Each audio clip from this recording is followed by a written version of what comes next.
बिस्मिल्लाहिर्रहमानिर्रहीम, अस्सलाम वालेकुम।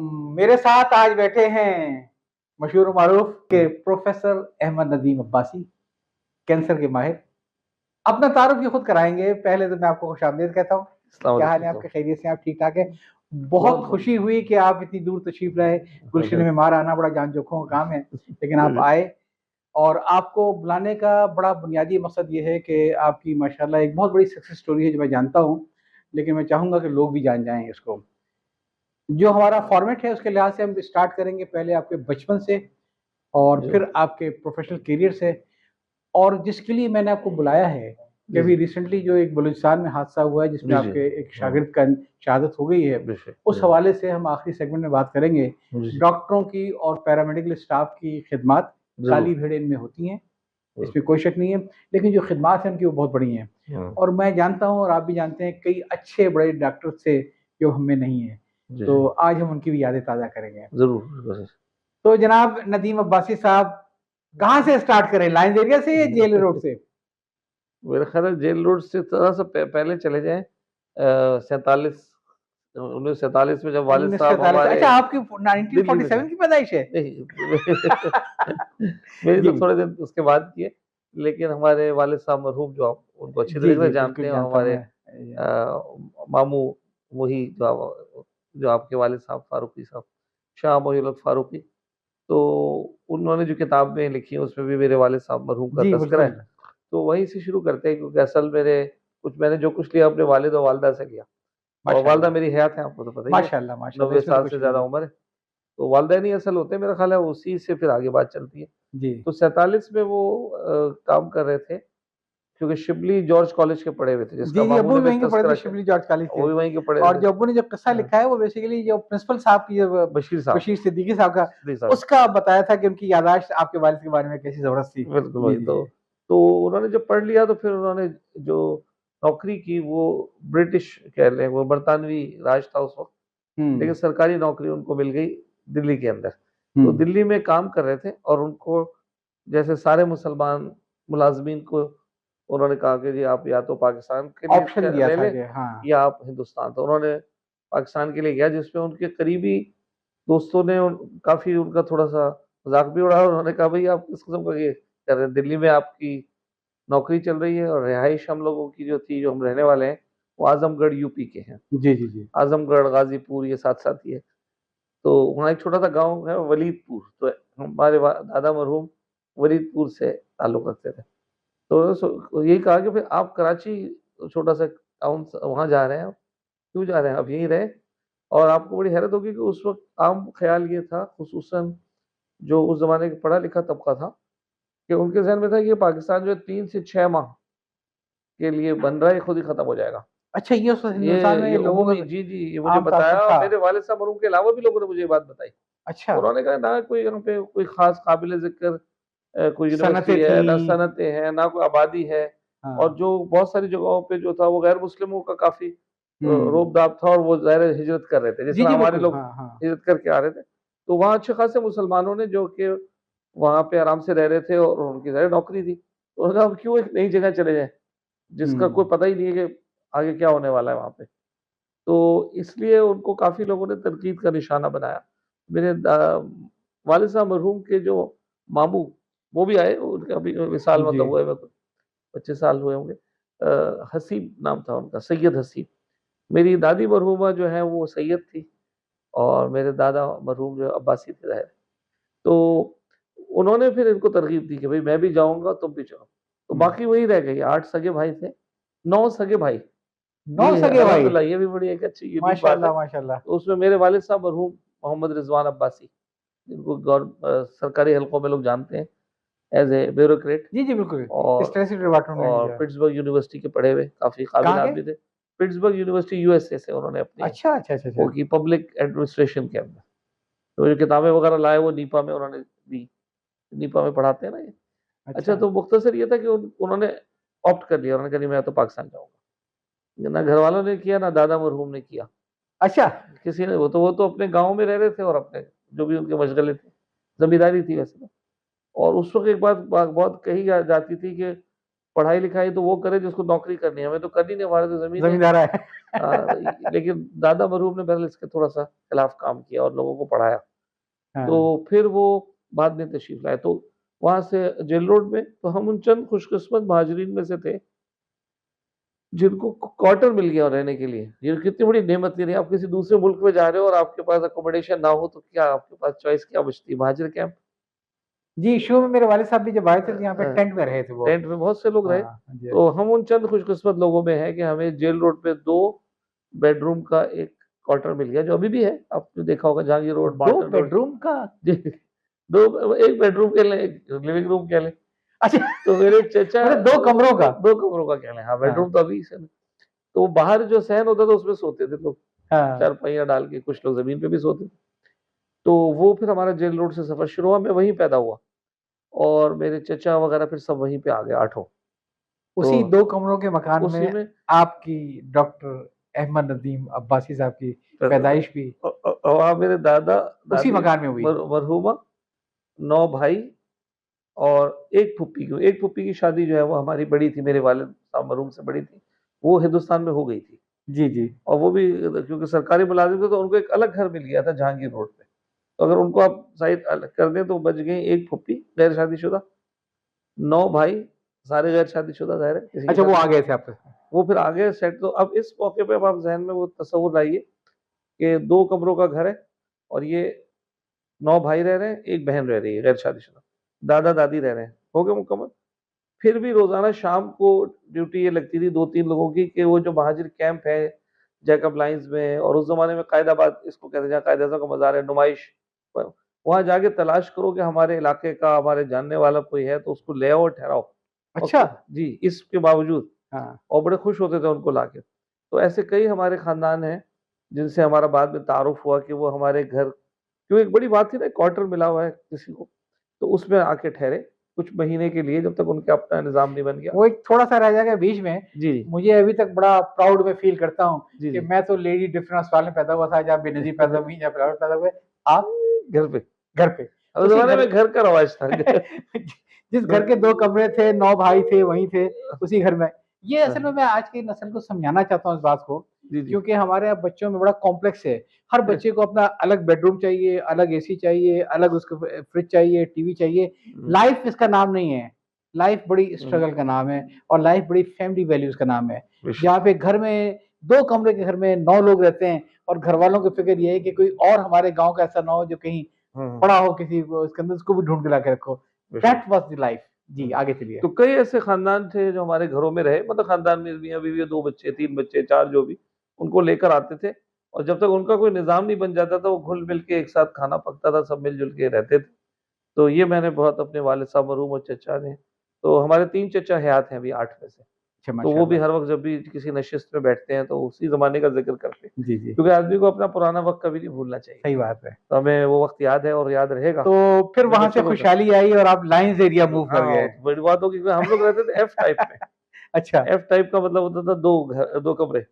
अब जब हम वहाँ मूव हुए तो 5 कमरे मिले हमें। वो माशाअल्लाह, डी हाँ। कहलाता था। लेकिन हम बात कर रहे हैं लाइन्स एरिया की। लाइन्स एरिया को, वैसे लाइन्स एरिया के भी ना सेगमेंट्स थे, जो हमारा था ये ज़रा-सा ऑफिसर्स एरिया की, जो जामा मस्जिद के करीब एलीट अशराफिया। कह सकते हैं। हाँ, थोड़ा-सा। मौलाना एहतशाम थानी साहब थानी के मस्जिद साहब के है, करीब वहीं गया। हमारी फिर उनसे मुलाकात भी हुई। जी, जी, वहीं मैंने कुरान पाक पढ़ा। जी। जो मेरे उस्ताद थे वो दारुल उलूम कुरानिया में दफ़न है। बहुत अहम आदमी थे वो भी, नज़ीर अहमद पानीपती साहब, हाफ़िज़ नज़ीर अहमद हुँ। पानीपती। तो वहाँ पे बड़ा ज़बरदस्त दीनी माहौल था, उससे हमें मस्जिद से बहुत फ़ायदा हुआ। स्कूलिंग वगैरह? और वहीं फिर मेरे 2 छोटे भाई पैदा हुए, हुँ। लेकिन जब वो पैदा हुए तो फिर होली फैमिली में। तो अब अच्छा, आप इससे अच्छा। अंदाज़ा कर लेना ज़रा क्या हमारा हमारे मतलब ख़ानदान का म्यार बढ़ गया ना बढ़ आपके। गया, तो हम लोग ज़रा ऊपर आ गए थोड़ा-सा। तो फिर वो वालिद साहब तो क्योंकि सरकारी मुलाज़िम थे और वो अ, वफ़ाक़ी उसमें थे, फेडरल में ना, तो हुँ। वो दफ़ातर थे पासपोर्ट ऑफ़िस के सामने जो इलाका है, जहाँ एफआईए का है और ये इलेक्शन कमीशन जहाँ है ना, जी, जी, उसके जी, पीछे बिल्कुल। उनका दफ़्तर होता था। मैं भी हुँ। जाता था कभी, तो बैठते थे वहाँ पे। तो वो फिर हमें सारा बताते थे कि 1947 से लेके विसाल उनका हुआ है 1986 में। तो उन्होंने माशाअल्लाह 30 साल जो है खिदमत बुज़ुर्गों की के है। बारे में और बताया कि चूँकि 40 ज़मींदारा साल। क्योंकि जमींदारा से, लिहाजा वो कहते थे कि हमें क्या जरूरत है, नौकरी बिल्कुल थोड़ी करानी है कि ऐसा बच्चों को पढ़ाए, बस घोड़े वोड़े दौड़ा ले काफी है ये, बस ठीक है ना? यही मसला था बड़ा। हाँ क्या आपके वालिद का भी आपके बारे में ही तासुर था कि मैं तो नहीं इतना बड़ा गवर्नमेंट सर्वेंट हूँ बच्चे को पढ़ाने की? नहीं, बच्चा तो खैर मैं तो बाद में आया, उन्होंने तो बाकायदा अपने 8 छोटे भाइयों को पढ़ाया। उन अच्छा, सब ने कराची में तालीम हासिल की। अच्छा, अच्छा, अच्छा, आगे वो तो अच्छा। वहाँ तक वैसे आ गए, तो फिर और बड़े अच्छे-अच्छे माशाल्लाह मेरे मतलब उनका इल्म का काफी वो था। एक चचा ने चार्टर्ड अकाउंटेंसी की 1963 में एडिनबरा से। उस वक़्त हम्म। शायद ही पाकिस्तान में इस क्वालिफ़िकेशन का कोई हो। फिर एंग्रो के शुरू के बनाने वालों में, ज़हन में रखिएगा कि एंग्रो पहले एक्सॉन कहलाती थी और उससे मुझे पहले एसओ कहलाती थी।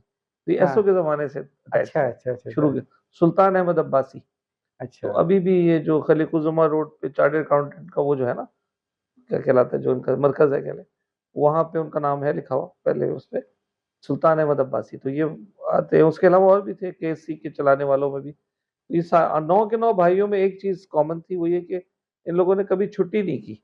जैसे मैंने अपने वालिद साहब मरहूम को आखिरी साँस तक कभी ऐसा नहीं देखा कि किसी दिन वो घर में बैठे हो तो हमने कहा भाई ये हफ्ता तो हमने छुट्टी ली हुई है। यानी छुट्टी कोई नहीं थी, सब बीमार मकतबे हो गए। इश्क का दस्तूर निराला देखा, बिल्कुल उसके छुट्टी न मिली जिसने सबक याद किया। ऐसे जी। ही था। तो हमारे ज़हन में ये था कि छुट्टी का मतलब है कि हमारे वालिद साहब को, क्योंकि आज शदीद बुखार है, ज़ाहिर है कि तेज़ बुखार हो गया है, तो हुँ। आज इन्होंने फाइलें घर मँगवा ली हैं। ये है छुट्टी का मतलब। ये इसका मतलब है छुट्टी, तो आज वो फाइलें वो कर रहे हैं पूरा दिन, लेकिन क्योंकि घर के अंदर बैठ के कर रहे हैं तो ये बीमार है। इसका मतलब है छुट्टी, वही हमारे दिमागों में आज तक है। तो हमारा ज़हन काम ही नहीं करता कि तालीम आपने कहाँ हासिल की बच्चों ने? हैप्पी होम स्कूल, मेरी हैप्पी दोनों बड़ी स्कूल। बहनें भी वहीं पढ़ती थी, तो हम लोग 3 हुँ। लोग वहाँ जाते थे, बस में। करीब ही आपने देखा होगा वहाँ से, हैदराबाद कॉलोनी है बस उसके बाद। उस ज़माने में रोड नहीं बना था, हाँ। बहुत ही पतला-सा एक रोड होता था अच्छा, वो जो जेल रोड से। छोटा-सा नन्हा-सा एक नदीम अब्बासी होता था क जी, जी। 5वीं 6वीं क्लास में, जी, जी, क्या जी। ख्वाब देखे थे उसने ज़िंदगी के लिए? जब 5वीं 6वीं क्लास में आपसे? अच्छा सच बताऊँ, बस ये था कि यार जो चल रहा है इसको चलाओ, मतलब पढ़ने में अच्छे हो जाओ बस, मैट्रिक तो करोगे इसी से और थे। नंबर ले आओ बस थोड़े से, अच्छा। ताकि वालिदैन खुश हो जाएँ। उस वक़्त आपको ये ख्वाब नहीं देखा था कि आप इतने बड़े कैंसर के स्पेशलिस्ट बन जाएँगे कभी ज़िंदगी हाँ, में? नहीं खैर वो तो मैं अभी भी नहीं हूँ, तो टीम वर्क होता है असल में, हम लोग ना ऐसे ही करें, ना कोई करें यार। डॉक्टर जो है वो अपना बहुत बड़ा नाम, नाम है आपका कैंसर की दुनिया में। जी हाँ। देखिए गौर फरमाएँ तो जो भी मरीज़ अपना इलाज करा रहा है उसमें गौर फरमाएँ तो उसमें पैरामेडिकल भी है। हमारे से जैसे मैं रेडिएशन हाँ, ऑन्कोलॉजिस्ट, मुझे मालूम है उसमें कि टेक्नोलॉजिस्ट है, फिज़िक्स एक बड़ा इम्पोर्टेंट होता है हमारे। आपसे मेरी जब भी बात हुई है, आपने पैरामेडिकल स्टाफ को हमेशा बड़ा सराहा है। हाँ। हम इंशाल्लाह इसके आखिरी सेगमेंट में जब डॉक्टरों की बात मैं करेंगे, आपसे तो ज़रूर इसको पैरामेडिकल हाइलाइट की ज़रूर करूँगा बात कि करेंगे। जी दैट्स हाँ। Makes the difference. जी, जी। ये जो आजकल इस पे हम हमारे तफ़सील ज़हन बात में आती है करेंगे। ना बात, जी, जी। हाँ, मैं करूँगा इंशाल्लाह। तो फिर उसके बाद जैकब लाइन्स, फिर हम एन ब्लॉक शिफ्ट हो गए। हुँ। उस वक़्त मैं सेकंड ईयर एमबीबीएस में था डाउ मेडिकल कॉलेज में। हुँ, हुँ। तो बीच में मैंने डीजे से पढ़ा। आपको याद ही होगा कि डीजे और आदम जी टॉप ऐसे, के तो उसमें मेरा दाखिला भी मुश्किल से मिलता था। तो फिर मैट्रिक मैंने किया था कैंट पब्लिक स्कूल से। एक ज़माना था कि आदमजी कॉलेज, कॉमर्स कॉलेज, जी, डीजे कॉलेज मतलब ये क्वालिटी की अलामत थे। बहुत ज़्यादा। और अब तो ये सिंपल जो हैं वो हुँ, दाखिला इसलिए देते हैं ताकि प्रोफ़ेसर हज़रात को हुँ, उनके ट्यूशन सेंटर के लिए वहाँ से लड़के मिल सकें। पढ़ाई तो इतनी होती नहीं है, हुँ, जी। पढ़ाई तो शाम को हमने तो ट्यूशन सेंटर में कभी होती है। यानी ख़ाम में भी ट्यूशन का लफ्ज़ सोचा भी नहीं कभी। ट्यूशन लेना तो बहुत दूर की बात है, कभी दिमाग में भी नहीं आया कि ये भी कोई चीज़ होती है। सही बात है। और मेरा ख़्याल है ऐसे ही सबके साथ था, जी, मेरा बिल्कुल आपका ऐसे ही नहीं, चाहिए। सबका ऐसे था। तो हाँ, इस तरीके से आपने मेडिकल किया। अल्लाह ने करा दिया डाउ मेडिकल कॉलेज से। कोई थोड़ा जब अ, आए रहे कॉलेज लाइफ़ में आए स्कूल से, कोई थोड़े परपुर्जे निकाले होंगे, कोई पैंट शर्ट पहन के कोई सीटियाँ-वीटियाँ मारना? असल में मसला वही था ना कि डीजे में भी बड़ा डिसिप्लिन था और अच्छा। वहाँ पे यूनिफ़ॉर्म के साथ, तो हमें हमें लोग बाकी कॉलेज के लोग छेड़ते थे कि यार ये तुम कॉलेज है जिसमें तुम्हारे यहाँ यूनिफ़ॉर्म होता है। तो हमारे असातिज़ा कहते थे कि अगर डिसिप्लिन नहीं होगा तो तुम लोग आगे नहीं बढ़ सकते। उस वक़्त हमें उनकी बात एक तो समझ में भी नहीं आती थी और बड़ी बोझ लगती थी। लेकिन हाँ। आज जब हम पीछे मुड़ के देखते हैं तो उन्हीं असातिज़ा को दुआएँ देते हैं, जिन्होंने हमें डाँटा, क्लास से बाहर निकाला, डेस्क पे खड़ा किया। और मैं खुद उस्ताद हूँ क्योंकि, तो मैं आज भी ये फ़ील करता हूँ कि अगर आपको कोई उस्ताद जो है वो रियायतें दे रहा है, तो बेसिकली वो सही नहीं कर रहा।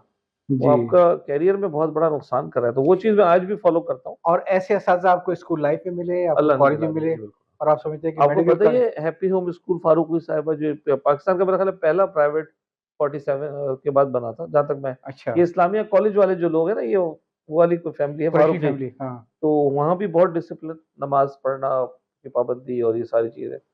तो इसलिए वो वाली चीज़ जो आप कह रहे थे, वो उसका मौका नहीं मिला मतलब। मैं ऐसे मौके पे थोड़ा-सा मैं का आपसे ज़रूर शेयर काश करूँगा। मिल जाता थोड़ा-सा, लेकिन मिला नहीं। क्योंकि अब हम भाग हम के तो हर तरह से आमादा थे गुनाह पे, फजले खुदा से बुती ना आए तेरा पे। जी, जी, वो हमेशा ये होता था कि लेकिन स्कूल से बड़ा फ़र्क पड़ता है, क्योंकि जी, जब मैं स्कूल लाइफ़ में जब मैं था तो क इस्लामाबाद में पिंडी में, जी, वहाँ पे जी, मौलाना अब्दुल जब्बार ग़ाज़ी साहब मरहूम ने एक नया मदरसा के नाम से स्कूल खोला था। जी। और मुझे आज तक याद है कि सुबह वो स्कूल शुरू होता था और शाम को ख़त्म होता था, और दोपहर में सब असातिज़ा और जितने बच्चे थे, सब एक साथ बाजमात नमाज़ पढ़ते थे। सही फिर बात। वहीं पे दस्तरख़्वान लगते थे, ठीक है? और सुभान सब अपना-अपना खाना निकाल के वहाँ बैठ खाते थे। मजाल है जो कोई वो बातें कर ले या मुँह खोल के अल्लाह। बातें करे, असातिज़ा उसको समझाते थे कि खाते वक़्त खामोश रहते हैं, मुँह नहीं खोलते हैं, ये नहीं करते, वो नहीं करते। उससे बड़ी ट्रेनिंग मिलती है लोगों को, इसमें वो कोई आज शक तक नहीं है। काम आ रही है ना। वो आज तक हमेशा काम आ रही है। तो हुँ, उस्ताद जो है वो सिर्फ़ हुँ, इम्त डिग्री दिलाने का नहीं है इंस्टीट्यूशन, वो है हाँ, तरबियत करने का। बेशक। और आपने ट्यूशन की बात की तो मुझे याद है कि हुँ, मैं हमेशा बड़ा फ़ख्रिया कहता हूँ कि स्कूल लाइफ़ में मैं हमेशा या हुँ, पहला नंबर या दूसरा नंबर या तीसरा नंबर, मेरी हमेशा अल्हम्दुलिल्लाह ये पोज़ीशन रही है। ऊपर माशाअल्लाह। से नहीं, नीचे से। अच्छा नीचे समझ गए। नीचे से। तो चलिए मुझे खुद भी यकीन नहीं था कि मैं कभी मैट्रिक पास कर सकता हूँ, मुझे यकीन नहीं था। हुँ, असातिज़ा को घरवाले छोड़े, मुझे यकीन है कि मैं मैट्रिक को पास ही कर सकता हूँ। ये मेरे उस स्कूल के असातिज़ा थे जिनको इस बात का बड़ा वो था कि बेशक। हमारा लड़का और फ़ेल हो जाए, और नतीजा ऐसे ये है कि मुझे और 2-3 और नालायकों को वो स्कूल के बाद भी लेके बैठते थे, छुट्टी के दिन लेके बैठते थे, बड़ा घर मामूल बुला के पढ़ाते थे। तसव्वुर नहीं था कि वो ट्यूशन फीस माँगे, और उन्हीं की दुआओं से, उन्हीं की बरकतों से, उन्हीं की मेहनत से हमने मैट्रिक पास कर लिया और फिर चल सो चला गए, चले गए हम। माशाअल्लाह। तो ये असातिज़ा तो वो चीज़ होते थे कि जो हुँ, दुनिया हुँ। भर से आई एम सॉरी, और ये इंटरव्यू आपका है, बातें तो और आप नहीं आपकी बात तो बिल्कुल ऐसी और यही हमारे साथ भी है। जी। आज हम अल्लाह का शुक्र अदा करते हैं कि मेडिकल ऐसे कॉलेज मिले। में जाके यार कुछ तो किया होगा, कि एक्टिविटीज़ की होगी, और की इलेक्शन तो लड़ा होगा वो यार। ज़्यादा मुश्किल था। डाउ जो है ना वो हाँ, तो हमेशा से मशहूर रहा है, आपको पता है कि जी। अगेन वही डिसिप्लिन, वही क्लास है और उसमें मुश्किल से वक़्त मिलता था। तो यूँ तो कहिए ना, जवानी से पहले बुढ़ापा आ गया। कह सकते हैं। एहसास हुआ कि फिर वालिद साहब का जब हैप्पी विसाल होम हुआ से निकले तो डीजे में गए, वहाँ से गए डाउ में गए, और हर जगह डिसिप्लिन, ये कोई बात हुई भला? क्योंकि भाइयों में मैं सबसे बड़ा था और हाँ। जब इंतकाल हुआ वालिद साहब मरहूम का तो मेरी उम्र 21 साल थी। तो मैंने 4th ईयर का इम्तिहान भी नहीं, मतलब ये कि मैं बीच में था। हुँ। अभी 1.5 साल बाकी था। तो इसलिए फिर मेरे ऊपर थोड़ी ज़िम्मेदारियाँ आई और तो मैंने जी, वही दुआओं से माशाअल्लाह। वालिदा माशाअल्लाह मुझे गाइड करती रहीं।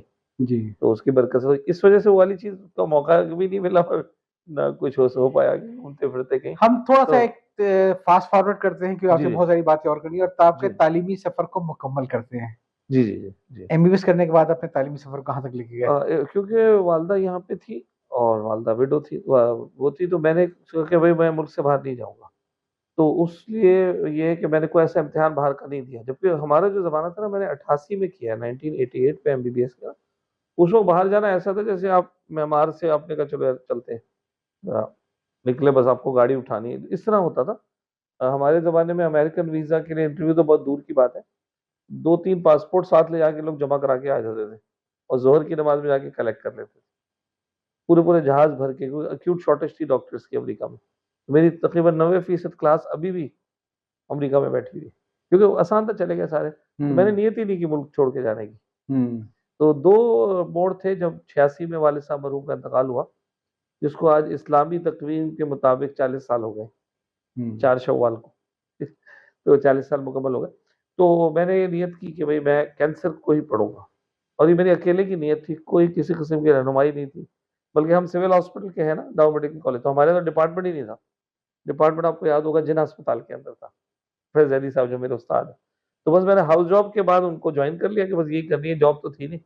तो मैं शायद शाम को ड्यूटी करता था। इसमें बड़ा सबब आपके वालिद के इंतकाल का भी था, बिल्कुल, वहीं से डिसाइड किया कि आपके वालिद मैंने। का भी चूँकि इसी में इंतकाल हुँ, हुआ, तो आपने कहा भई और अब जितना मुझे इसका जल्दी ना आदमी स्पेशलिटी डिसाइड करे, आज मैं देखता हूँ बहुत सारे डॉक्टर्स बेचारे हाउस जॉब किए हुए 4 साल, 5 साल हो गए और अभी तक स्पेशलिटी डिसाइड नहीं कर पा रहे वो बड़ा तो मैं अब सबको तरग़ीब यही देता हूँ कि कोई भी स्पेशलिटी अपनी मर्ज़ी की लीजिए। तो जैसे किसी की वालिदा ने उसको कहा था भई तुम मुझे आँखें दिखा रहे हो गुस्से में, तो तुम्हें हाँ। लोग आँखें दिखाएँगे तो पता चलेगा। वो आई स्पेशलिस्ट बन गया और वो लोग उनको आँखें दिखा रहे हैं। तो जो भी बने 62 से ज़ायद हमारी स्पेशलिटीज़ हैं 60 प्लस जो मेडिकल की जो वो लोग पोस्ट ग्रेजुएशन करना चाहते हैं। इस पर उसमें नदीम मेरा साहब, थोड़ा बहुत काम है मेरा उसमें। इस पर मैं आपसे थोड़ा बात हाँ करूँगा, जी। कि मैं समझता हूँ कि एक हुँ। प्रोफ़ेशनल लाइफ़ में जो जी, डॉक्टर्स जी। बेचारे क्वालीफ़ाई करके निकलते हैं और हाउस जॉब करके निकलते हैं, हुँ। शायद उनके भी कुछ मसाइल हैं। है काफ़ी मसाइल। ऐसे तो वो हम उनके मसाइल की बात बात करेंगे कि बहरहाल हुँ, ये आपको हकीकत माननी पड़ेगी कि जब डॉक्टर्स क्वालिफाई करके आते हैं उनके बड़े घर वालों के बड़े अरमान होते हैं, बेशक और जो उसके बाद जो उनका स्टार्ट होता है तनख्वाहों का वो उतना होता है जितना वो अपने ड्राइवर को देते हैं। ऐसे ठीक है, वो हम बाद में बात करेंगे। स्पेशलिटी आपने डिसाइड की कैंसर की, ये किस सन में? फोर्थ ईयर में फोर्थ ईयर में। वालिद साहब के विसाल के साथ ही 86 में, बल्कि 85 में जब इसके लिए उनको फिर आपने तशखीस हुई। उसके लिए आपने फिर अपने ज्वाइन किया और फिर आप आला तालीम के लिए बाहर भी गए? हाँ, वो मैं मजबूरी में गया क्योंकि मुझे 1 साल यानी 11 महीने तक नहीं मिली यहाँ पे जॉब, और सब बाहर तो जा ही रहे थे, लेकिन तो मुझे मेरे जो बड़े डॉक्टर जितने भी थे हमारे, उन्होंने कहा कि भाई आप बाहर जाएँ। मैंने कहा मैं जाऊँगा ही नहीं वालिदा को छोड़ के। आपने मेरे आधे सवाल का जवाब तो यूँ दे दिया हुँ, कि मजबूरी में गया, यहाँ पे 11 महीने तक मुझे जॉब नहीं मिली जॉब थी। नहीं मिला, जबकि ठीक है? मैंने अप्लाई भी ये किया। एक बड़ी तल्ख़ हकीकत है, इसको आपको ज़हन में रखा करें। सिर्फ़ हुँ, गालियाँ देने से काम नहीं चलता है कि ब्रेन ड्रेन हो गया और सारे डॉक्टर मुझसे निकल गए, पढ़ के निकल गए, उनकी भी हुँ। कुछ मजबूरियाँ हैं। चलिए खैर आप गए बाहर। यानी कम तनख्वाह की भी जॉब नहीं मिली, अगर मिल जाती तो मैं गुज़ारा कर लेता, क्योंकि उस ज़माने में ₹7 का लीटर पेट्रोल होता था और हम होंडा 70 थी, उसी में करते, तो फिर मैं शाम के वक़्त जिन अस्पताल से फ़ारिग, जिन अस्पतालों में जो बगैर पैसों के काम करता था, ₹7 का मिल लीटर जाता। पेट्रोल। एक बहुत 1986। अरसे तक मेरे पास यामाहा थी, तो मैं हमेशा पंप के ऊपर ₹15 देता था, आधा डब्बा 2 लीटर। उसका हाँ, पंप खराब था, तो वो हाँ, आधा डब्बा ऑयल डालता था और ऐसे ही 2 था। लीटर पेट्रोल डालता था उसके ऊपर ये, और और उसका ₹15 देता। और काफ़ी देर चल जाता था। जी, जी। तो इसलिए मैं शाम को ना, एक एक चीज़ कहलाती है मूनलाइटिंग कहते हैं अंग्रेज़ी में इसको, यूएस में और यूके में लोकम्स कहते हैं। अच्छा। लोकम का मतलब ये होता है कि जैसे कोई जनरल प्रैक्टिस का क्लिनिक है, जैसे आपके यहाँ एमआर में है ना, वो डॉक्टर साहब छुट्टी पे जा रहे हैं, उनको ज़रूरत है किसी डॉक्टर को बिठा दें, उसको थोड़े से पैसे दे देते हो, ताकि क्लिनिक बंद ना हो ना, मरीज़ आते-जाते रहते हैं। जैसे अमेरिका में हमारे पास साथी हैं जो कि हुँ, मेडिकल स्टोर के ऊपर उनको डॉक्टर्स पेश आती है, हाँ, तो वो एक तो लीव वैकेंसी पे रहते हैं कि कहाँ पे है तो जाके वो कर चले लेंगे। जाते हैं। जी, इसको जी। लोकम कहते हैं, मूनलाइटिंग। तो वो मैं करता था, क्योंकि पैसों के घर में हमारे अर्निंग मेंबर नहीं था कोई भी। लेकिन वालिद साहब मरहूम की पेंशन जो आज भी मेरी वालिदा को मिल रही है 40 साल से, 39 अंग्रेज़ी हिसाब से 39 39 साल, और वैसे 40 साल हो गए। तो ये भी अल्लाह की तरफ से एक बहुत बड़ी नेमत है कि सरकारी नौकरी को लोग इतना बुरा-भला कहते हैं। अगर आप लेकिन अब वो गौर नेमत करें, खत्म होने वाली है। सुना है, हाँ, सुना है कि पेंशन वो खत्म कर रहे हैं। और ये तो मैं आपको बताऊँ कि जितनी बड़ी नेमत है, मेरे ख़्याल है वालिद साहब ने हुँ, जो आखिरी तनख्वाह ली होगी, हुँ, उससे कहीं ज़्यादा तो मेरी वालिदा को पेंशन मिलती रही। बिल्कुल, और जब उनका इंतकाल हो गया तो फिर जो मेरी एक बहन है जो कि बेवा थी, उसको पेंशन मिलनी शुरू हो गई थी। और माशाअल्लाह। अब सब ज़ाहिर है कि अब वो चीज़ें खत्म हो रही हैं एक-एक करके। ये जी। एक अच्छी बहरहाल बात है। गवर्नमेंट के खिलाफ बोलने वाले तो 99% लोग हैं। लेकिन गवर्नमेंट की अगर आप अच्छाइयों को देखें तो मैं ₹12 आप महीना 99 पे में डॉक्टर बना हूँ। हैं? आप 99% में कि 1% में? मैं 1% दूँगा उसकी 1% में। लेकिन मैं उसका ना आपको सबूत दूँगा।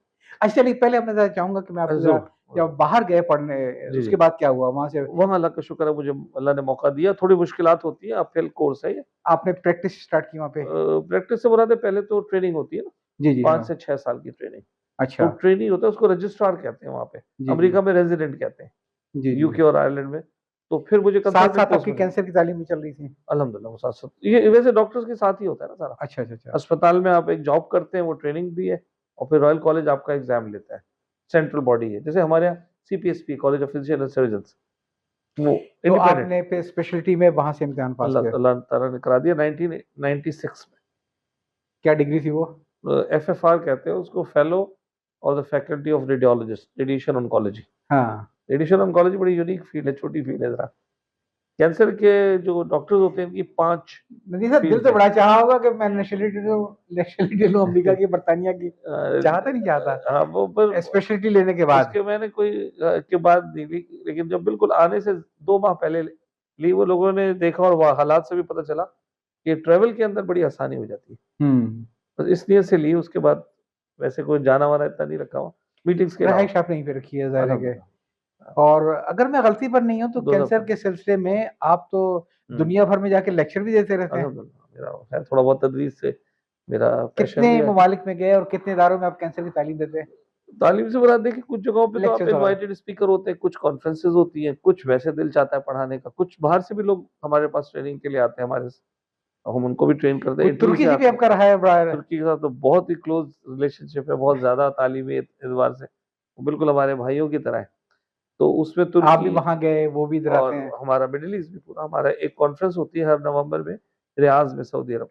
जी, तो जी। वहाँ मैं और मेरी पूरी टीम बाकायदा आगे आके शरीक नहीं होते कि पीछे बैठ के जाके, बल्कि उसको कंडक्ट करते हैं लीड बाकायदा। करते हैं उसको। हमारा उसमें काफ़ी काम है। इसी तरह रॉयल कॉलेज का मैं एग्ज़ामिनर भी हूँ, तो रॉयल कॉलेज जो इम्तिहान लेते हैं ना, जो पुराने 100-150 साल से वो सिलसिला चल रहा है पोस्ट ग्रेजुएशन का, उसमें इन्वॉल्व हूँ। अभी मुझे खुद अभी फिर जाना है अभी 19 को इंशाल्लाह अप्रैल में। फिर हमारी एक कॉन्फ्रेंस वियना में है, वहाँ भी मैं जाऊँगा। तो मैं कई जगहों पे, जैसे और हमारे दोस्त हैं, मैं अकेला नहीं हूँ, जो रिप्रेज़ेंट करते हैं पाकिस्तान को और बाहर। पाकिस्तान का एक सॉफ्ट चेहरा दिखाते हैं, वरना अल्हम्दुलिल्लाह। जो अमेरिका में, बरतानिया में लोग समझते हैं सब पाकिस्तानी सिर्फ टैक्सी ड्राइवर होता है, या ऐसा हाँ, ऐसी ऐसा बात नहीं है। नहीं, ऐसी बात नहीं। तो बड़े-बड़े कंसल्टेंट्स, कार्डियक सर्जन हमारे आयरलैंड के अंदर डॉक्टर अंसारुल हक हैं। हुँ, वो ना सिर्फ ये कार्डियक सर्जन हैं, बल्कि वो हार्ट ट्रांसप्लांट टीम का हिस्सा हैं, और अच्छा। वो सिंध मेडिकल कॉलेज के ग्रेजुएट हैं। मुझसे सीनियर थे, और मैं चलिए डाउ में था। इससे पहले कि मैं इसको यहाँ पे रोकूँ, जी, जी, जी। इस पूरे सफ़र के अंदर कोई ऐसी आपको यादें आपको जो आप शेयर करना चाहें? जी, एक जेल रोड से लेकर जेल रोड और से जैकब लाइन रॉयल कॉलेज। और फिर एन ब्लॉक नॉर्थ आज़ाबाद। जी, जी, जी, हाँ। ये मैं वो ब बहुत एक पैगाम भी होगा, और ये तो क्योंकि उसमें हमें तो नहीं पता था क्या होने वाला है, कल क्या होगा, कल क्या होगा। हुँ, कि मस्जिद से आदमी अगर जुड़ा रहे, तो हमें खुशकिस्मती से ना चाहते हुए अनइंटेंशनली, जिसको कहते हैं ना, गैर इरादी तौर पे जामा मस्जिद जैकब लाइन बिल्कुल साथ मिल गया। तो बीच में 11 घरों का फ़र्क था बस, और बड़ी मस्जिद थी वो। तो वहाँ पे ज़ाहिर है मेरे वालिद साहब मरहूम बहुत पक्के नमाज़ी थे, जमात से नमाज़ पढ़ना। हम क्रिकेट भी खेलते थे। अच्छा, ये वो ज़माना है मस्जिद जब के अंदर क्रिकेट खेलने नहीं, में? क्रिकेट मस्जिद की दीवार के साथ, अच्छा, अच्छा, अच्छा। मस्जिद के मस्जिद के ज़ेर साया मस्जिद खराबात पे चाहिए। बॉलें लगती थी। तो वो ज़माना था कि जैसे अज़ान से पहले-पहले क्रिकेट खत्म करनी होती थी। अज़ान हो गई और हुँ, सबको नमाज़ पढ़ी। तो मोहल्ले का कोई भी आदमी एक्स, वाई, ज़ेड कोई भी हो, उनमें कोई भी आपको एक हाथ मार सकता है। अब तो खेल रहे हो, बंद करो, हटाओ ये सारा ये। तो रोड पे रखते थे। नदीम साहब तो क्या हम याद बहुत दिला पिटे दिया हैं, आपने, क्या याद बहुत दिला पिटे हैं दिया। हम। हमें भी ये अपने बचपन का ज़माना याद आता है बिल्कुल। कि जो एक किसी के दोस्त का दादा होता था, वो सबका दादा होता था। और और वो उड़ा देता था। और अगर उसने कोई उल्टी-सी हरकत करते देख लिया वो और छोड़ 2-4 थप्पड़ जड़ दिए, तो डर के मारे घर में बताते नहीं हम ये, नहीं, नहीं। कि वरना दूसरी पिटाई पे घर में होगी ये। मतलब कोई ची हर एक हाँ। अजीब-सा माहौल था। आज मैं कहूँगा कि आप अपनी एक्सटेंडेड फैमिली को डाँट नहीं सकते हैं। बिल्कुल ऐसे ही। तो ये हमने वो दौर देखा है। हमने वो दौर देखा है कि मोहल्ले में भी अल्हम्दुलिल्लाह, हमारे आपने भी बहुत सारे देखा दादा थे, 70s में। मोहल्ले में हमारे बहुत चचा थे, मुझ और वो हाथ भी जड़ दिया करते थे, मुझे पतंग 71 उड़ाता की देख के। जंग याद है। 71 की जंग कराची में मुझे याद है, जब ये तैयारे आते थे और उन्होंने हमारा किमाड़ी के ऊपर जो ऑयल का वो है हमारा, उसको उड़ा दिया था, उसका धुआँ हमने खुद देखा। मुझे 65 की जंग याद है। माशाअल्लाह, वो माशाअल्लाह। पाई टैंक स्कीम के तहत हम स्कूल के मोहल्ले-मोहल्ले जाके सारा चंदा-वंदा इकट्ठा करते थे। हमारे एक टैंक स्कीम थी कि आप 1 पैसा डालें, उससे 1 टैंक आया कर एक होता था सहूलियत। अच्छा, तो माशाअल्लाह। मुझे वो 65 की जंग भी याद है, मुझे अय्यूब खान का इलेक्शन भी याद है, और 71 की जंग तो मुझे यकीनन याद है माशाअल्लाह। पूरी अच्छी तरह से। जी। तो ये तो जो आपने बात की कि ये बहुत, तो अगर आदमी ना कोशिश करे कि अपने मोहल्ले की जो मस्जिद है, वो तो वॉकिंग डिस्टेंस पे है ना, क्योंकि ट्रैवल करके तो नहीं जाना पड़ रहा। जी। उसके साथ हमें तो बड़ा फ़ायदा हुआ हर जगह, मेरा जहाँ-जहाँ ख़्याल हम है कि गए। इसको अभी हम थोड़ा-सा यहीं पे रोकते हैं, और ज़रूर, अगले हिस्से में इंशाअल्लाह। आएँगे, और फिर ये क्योंकि मैं आपसे कुछ एक चीज़ें ज़रा और भी पूछनी है मुझे, ज़रूर तो इंशाअल्लाह इसके बड़ा। बाद इंशाअल्लाह फिर तो दूसरे हिस्से में मैं मुलाकात